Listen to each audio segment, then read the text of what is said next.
Hi everybody. Juan Sebastian Molano took a well-deserved sprint win for Team UAE, following a great lead-out by Rui Oliveira. This is what happens when a sprinter blindly trusts his lead-out man. It has to be mentioned that Groves was still the fastest man in the field, coming back strongly and sprinting to second after having lost the pedals at a crucial moment in the sprint. Here's the GC going into stage 13, with Roglic sneaking 4 seconds closer to Remco by taking second on today's intermediate sprint. In the green jersey competition, Groves added 45 points to his tally out of the maximum available 50 points, and hence is looking good for green as long as he manages to stay on the bike. The KOM standing remains unchanged. Anybody who wants to have a shot at the polka dot jersey will have to ensure to be in tomorrow's break.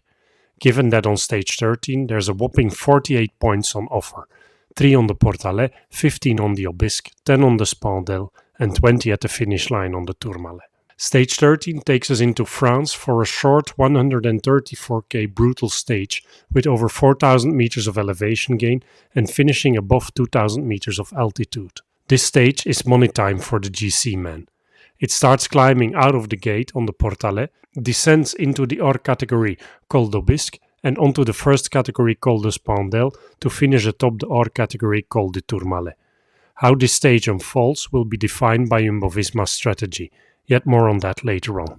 So we get the Or category Col d'Aubisque 16.5k at 7.1% average, the first category Spandel 10.3k at 8.3% average, and finally a finish on the Col du Tourmalet 18.9k at 7.4% average with a 9.6% sting in the tail. Here's the betting odds at the time of recording, with Roglic and Vingegaard the main favorites.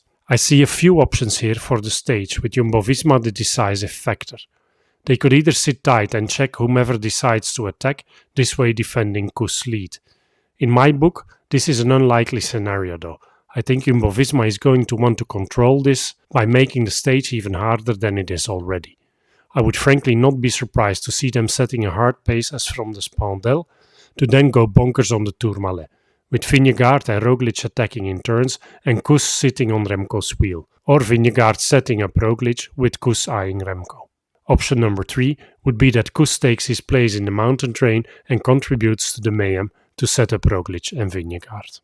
Whichever way, the pace will be too high and there's too much climbing for the break to make it stick, so I'm mainly going to go with the GC man for my picks of the day.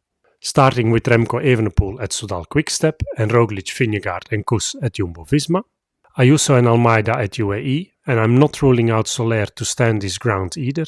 At Ineos, Bernal has to try from the break, and I'm also expecting at least one of the Bahrain boys, Buitrago, Caruso or Pouls at Bahrain, Ucarty at EF, Kemna at Bora Hansgrohe and Rubio at Movistar to try from the break, as well as Vlasov at Bora Hansgrohe and Mas at Movistar from the GC group. It will be interesting to see how Lenny Martinez at Groupama carries his form this far into a Grand Tour, with Storer being another option for the break. And finally, I want to mention Bardet at DSM for the break as well. Roglic is my only 4-star favorite for the stage. Evenepoel and Vingegaard get 3 stars. Kuss, Mas, Almeida and Ayuso get 2 stars. Vlasov, Soler and Bardet each get 1 star.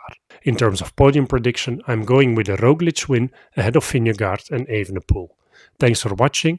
There's going to be full coverage, so enjoy the stage and see you tomorrow.